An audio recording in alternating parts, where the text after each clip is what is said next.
Right now, everyone around you seems thrilled about the exact same thing. Beach photos flooding your feed, countdown posts to some trip, sunset pictures with captions about how this is their favorite time of year, and you are sitting somewhere quiet, watching all of it scroll past, wondering if there is something wrong with you. Because when you picture stepping outside into the heat, into the noise, into the crowd, it does not feel like fun. It feels like a task you never agreed to sign up for. You do not hate joy. You do not hate a good time. You just hate this specific version of it, and a silent rule that says you must look thrilled about all of it, all the time, for 3 straight months. Nobody says this rule out loud. Nobody hands you a written contract. But you feel it anyway, in the slightly disappointed look on someone's face when you say you would rather stay in the group chat that assumes everyone wants to go to the lake, in the constant background noise of, isn't this the best time of year? As if it is simply a fact everyone agrees on. Here is something worth noticing before we go any further. Summer is the only season that arrives with a job description attached. Nobody hands you a mood chart in November telling you how excited to be about the cold. Nobody asks you in February why you are not more enthusiastic about wearing 3 layers to leave the house. But the moment summer starts, there is this unspoken expectation that your energy, your outfit, your weekend plans, your entire personality should shift to match the sun. As if the sun just became your manager, setting your schedule, judging your performance, deciding whether you are doing summer correctly. Congratulations, you have a new boss, and it never gives you a single day off. Think about how differently we treat the other seasons. Winter gets a pass to be slow. People openly admit to hibernating, to canceling plans because it is cold and dark, to wanting nothing more than a blanket and silence, and nobody questions it. Autumn gets treated as reflective, almost moody, and that is considered charming rather than concerning. But summer only comes in one accepted flavor: loud, social, sun-drenched. It also helps to understand where this pressure actually came from, because it was not always this way. The idea of summer as the automatic peak of happiness is a fairly recent invention, tied closely to 2 things: the modern school calendar and the tourism industry that grew up around it. Once school systems settled into a long summer break, advertisers had a captive, unstructured stretch of the year to sell into. And they sold it as freedom, adventure, and joy over and over for generations, until the association hardened into something that feels like a law of nature rather than a marketing pattern. Sunscreen ads, soda commercials, travel brochures, back-to-school countdowns, framed as the sad end of something wonderful. All of it built the same message from 100 different angles. Summer is happiness, and anything less than happiness during these months is a personal failure to enjoy it correctly. That message worked so well for so long that most people never think to question where it actually came from. It is worth remembering that it is a story someone built on purpose, not a truth about the season itself. So what is really going on with people who feel this way? Let's look at it properly, because the honest answer is not you're lazy or you're antisocial or you just need a better attitude. The real explanation sits much closer to biology than to bad character. Start with the nervous system. Scientists who study how people take in the world around them have found that not everyone's brain processes stimulation the same way. Psychologist Elaine Aron spent decades researching a trait she called sensory processing sensitivity.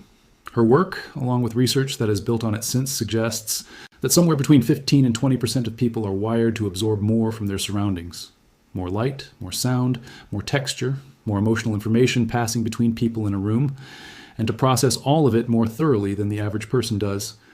This is not a disorder, and it is not a flaw. It is simply how a meaningful slice of the population happens to be built, in the same way some people are naturally left-handed and some are naturally right-handed.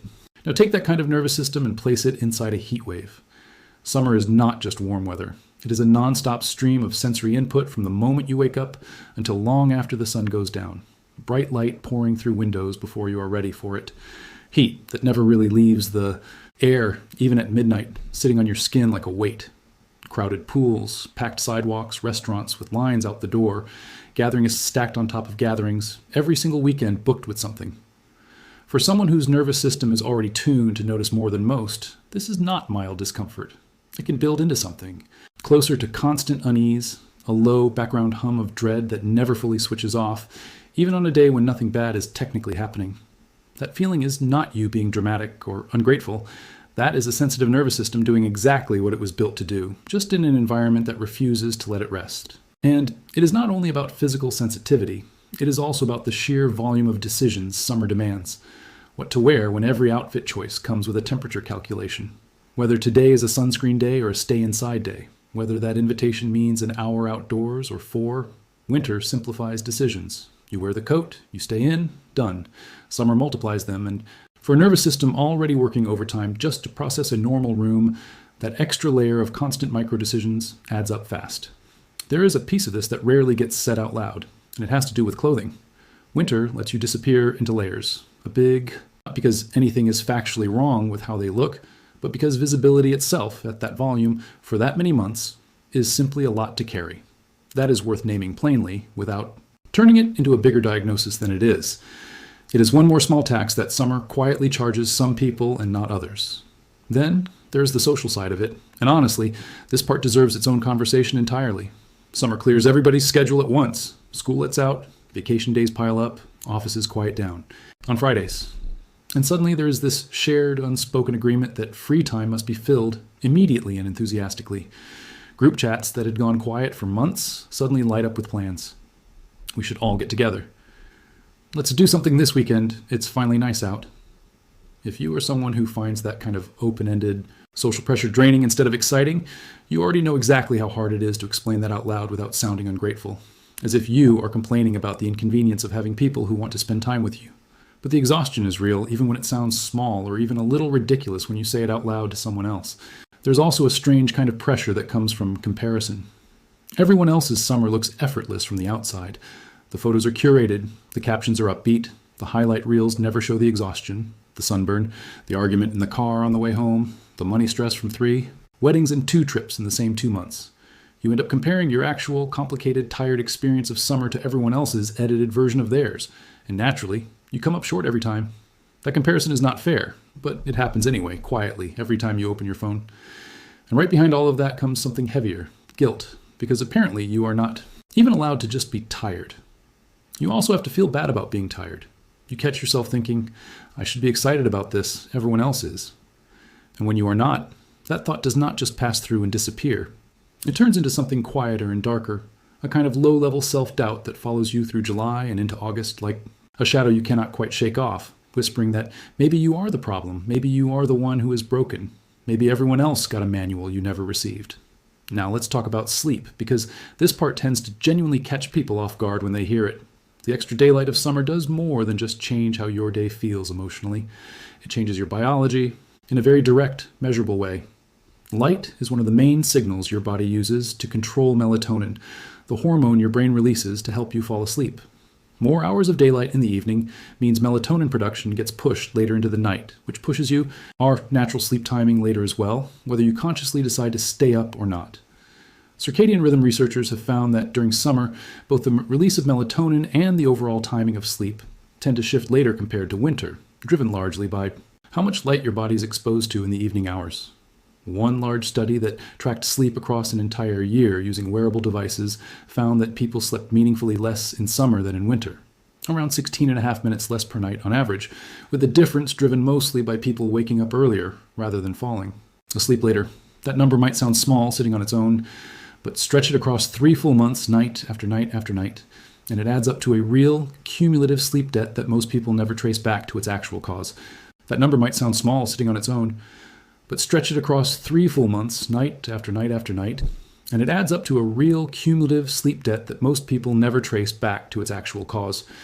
If you already tend to feel the effects of poor sleep strongly, more irritable, more anxious, less able to regulate your emotions when you have not slept properly, then summer is not just louder and hotter than the rest of the year. It is quietly running your sleep debt up for an entire season without you ever noticing the connection. You might spend all of June and July assuming you're simply in a bad mood, or that you have become a more irritable person lately. When really, part of what is happening is that your body has been mildly, consistently underrested since the days got long, and nobody ever told you that was even a possibility. There is also something worth naming about identity, because this piece rarely gets talked about honestly. Summer has a very specific vibe attached to it. Bright, loud, social, tan, outdoorsy, spontaneous. And if that vibe simply is not you, if you would rather stay pale than sunburned, if crowds drain your energy rather than lift it, if your idea of a perfect afternoon involves a book, a fan, and total silence rather than a crowded beach, then summer becomes a season-long experience of feeling slightly out of step with everyone around you. Humans are social creatures by nature, and a large part of how we judge ourselves comes from quietly comparing our own behavior and preferences to the people nearby, spending 3 straight months feeling like the only one who did not. Get the Memo can slowly wear down how you see yourself, in ways you might not even notice happening until September finally arrives, and you feel a wave of relief so strong it is almost embarrassing how big it is. That relief matters. It is not random, and it is not something to brush aside. It is information. It is your own mind telling you, clearly and specifically, what conditions actually let you feel like a functioning version of yourself again. And some of this reaction goes even deeper than biology or personality alone. Some of it is memory. Seasons carry emotional weight from our past, whether we want them to or not. The brain is remarkably good at storing that weight without ever telling us it. Did so. Maybe summer was the hardest stretch of the year for you once, because school had been the only structure holding your days together, and summer simply took that structure away and left you unmoored. Maybe something painful happened one particular July, something you have not thought about consciously in years, but that your body still remembers. Maybe you grew up in a house where the heat made everyone short-tempered and loud, where summer meant more conflict rather than more freedom. The brain is not very good at telling the difference between then and now, when the sensory details line up closely enough. The smell of sunscreen on hot skin, the exact color of light in a late afternoon in July, the specific drone of a lawnmower 2 houses down, or the sound of ice cream truck music drifting through an open window. These small, ordinary details can act like time machines, pulling old feelings straight into the present without asking permission first.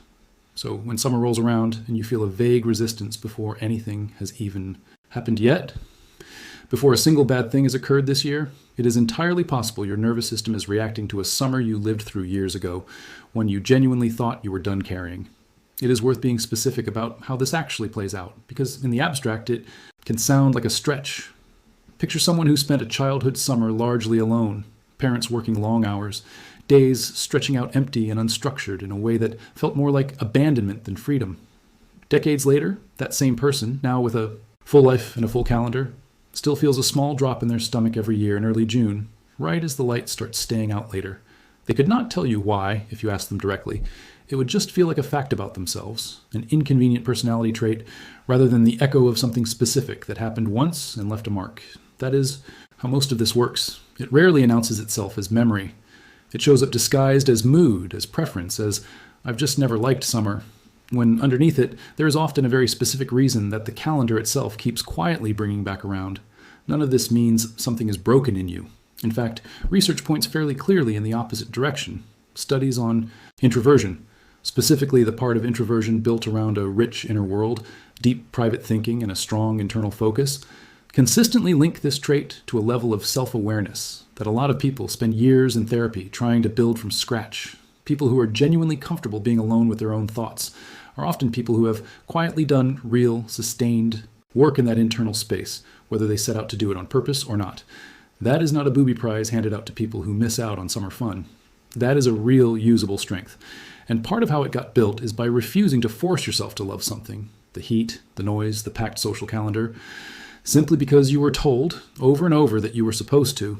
Here is something else worth pointing out plainly. People who dislike summer are rarely allowed to simply dislike it without someone stepping in with a fix, as if disliking a season were a technical problem waiting for the right solution. Have you tried a better sunscreen? Maybe a wide-brimmed hat would help. You just need to find the right beach, not a crowded one. As if the problem was ever about hats, or sunscreen brands, or beach selection. Summer carries so much built-in cultural approval that disliking it gets treated almost like a personality defect, something to gently correct rather than something to simply accept as one more valid way of experiencing the year. So a lot of people who quietly dread the season learn early on to fake a mild enthusiasm they do not actually feel. They say, "so excited for summer" at the right moments. They post the occasional beach photo. They perform just enough interest to avoid the follow-up questions. And that performance becomes its own extra layer of exhaustion, stacked directly on top of everything else already draining them. You have likely spent years quietly managing other people's feelings about your feelings toward the weather, and you have probably done it politely every single time, smiling through it. There's a version of this that shows up at work too, rarely discussed but genuinely common. Summer Fridays, half-day schedules, the office slowly emptying out for vacations, all of it built around an assumption that everyone is counting down to time off in the sun.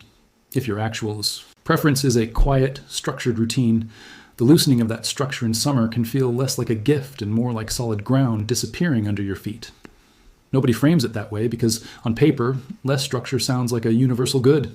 But structure is not universally draining. For plenty of people, it is the thing holding the whole year steady. So here is something worth sitting with before autumn arrives to rescue you again, the way it does every single year. The way you move through summer, pulling back a little when everyone else leans in, rationing your social energy carefully instead of spending it freely, feeling that unmistakable, almost guilty relief the moment the sky finally clouds over in September. None of that is failure. That is self-knowledge. Understanding exactly what drains you and choosing to protect yourself from it anyway, even when it makes you the odd one out for 3 months every year, is something a huge number of people spend years and considerable money in therapy trying to figure out and still have not fully grasped. You already know. You have known for a while, maybe longer than you have given yourself credit for. You just assumed that knowing something different from what most people around you seem to feel meant something was wrong with you. It does not mean that. It means you have been paying close, careful attention to yourself this entire time, in a season that actively discourages that kind of attention in favor of just going along with everyone else. There is one more thing worth saying before we end here, because it applies well beyond just the weather.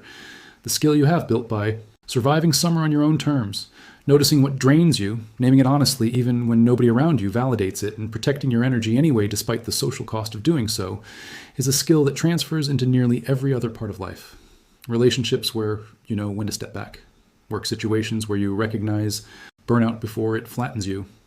Friendships where you can say, I need quiet this weekend without dressing it up in an apology. People who learn this early, even if summer is where they learned it first, tend to handle the rest of life's demands with a kind of steadiness that people who have never had to push back against a whole season's worth of pressure simply never had the chance to build. If any part of this felt familiar while you were watching, that recognition is worth something on its own. Because behind every beach photo, every countdown post, every golden hour picture, with a caption about how this is the best time of year, there is very likely someone else sitting in a slightly over-air-conditioned room right now, quietly relieved. That somebody finally said the quiet part out loud instead of pretending along with everyone else. If that was you today, say so in the comments. Tell us what summer actually feels like on your end, past the filtered version everyone else is posting. There's a decent chance you are not nearly as alone in this as the season has been quietly telling you that you are.